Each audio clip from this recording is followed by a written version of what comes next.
Welcome back to the channel. Today I'm going to be discussing a knee block. Now before we get into this, I don't know where I picked this up. I don't know when I started this, but this knee block has kind of become a default setting in my sparring techniques. I just do this. On each side. I don't know if it's because, working kicks all the time. I just gotten, used to just putting my knee up, blocking, a body round kick. But I do think that there are going to be some benefits for this block for the street aspect of it, and then within competition as well. I've never gotten disqualified. I've never gotten any warnings with competition with this. It's just something that works very good. It never was taught in my style. It's just I just started doing it, and nobody questioned it. It was just something that was a part of my game. So here is the benefit. Let me fix this camera here a little bit.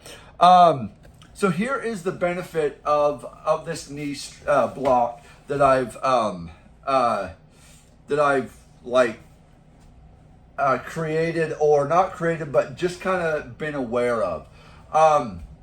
Now, when I block with my shin, pretty much, knee down to my foot,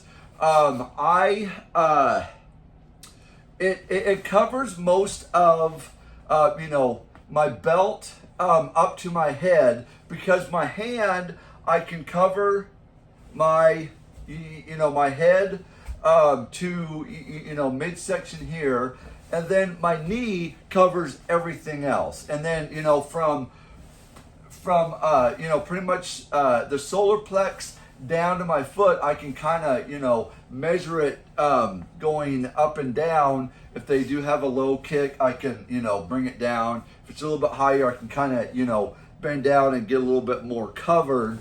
And it almost works like a shield, I guess, from this. And it's just something that works so good. And what I have been experienced too, when I was in these point fighting tournaments, if guys didn't have shin guards on, they would stop kicking. At least that round kick. They would stop doing that round kick. I still have to worry about the side kicks and the front kicks or whatever, but those round kicks, they just stopped doing them because it hurts hitting, shin on shin. And, how all of us martial arts know is a block is really a strike. You are just, you're blocking, but you're actually striking as you're blocking. It's just that's how you need to do it, so you don't hurt yourself as bad, and you can kind of give some force to your attacker, your opponent, things like that. But yeah, it really does hurt the other opponent when it's, shin on shin or bone on bone, and they just kind of seem to stop kicking. So I really like that. It saved me a lot of, points that would have been on me. But yeah, it's just, you can move around here and just, lift it up here. And then what that does too is it leaves everything else open for your combination.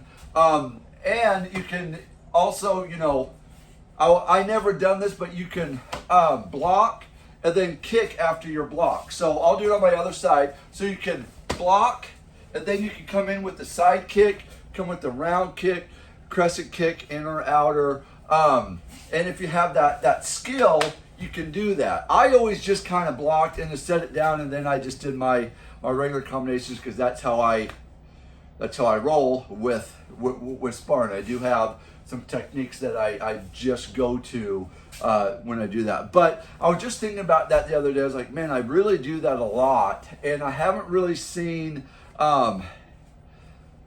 much of this technique done, but it's really, really effective. And I think if you guys will check it out with some, when you get into your next sparring class or whatever, go ahead and check it out. And it really kind of sets up your next techniques pretty well. And I think you guys will be pretty surprised with that. So that being said, that's all I got on this one. Go ahead and like and subscribe. And thank you so much to my new subscribers. I appreciate it so much. Comment down below what you think about this one. Share it. And until next time, guys, go ahead and train hard, train smart, and I'll see you in the next one.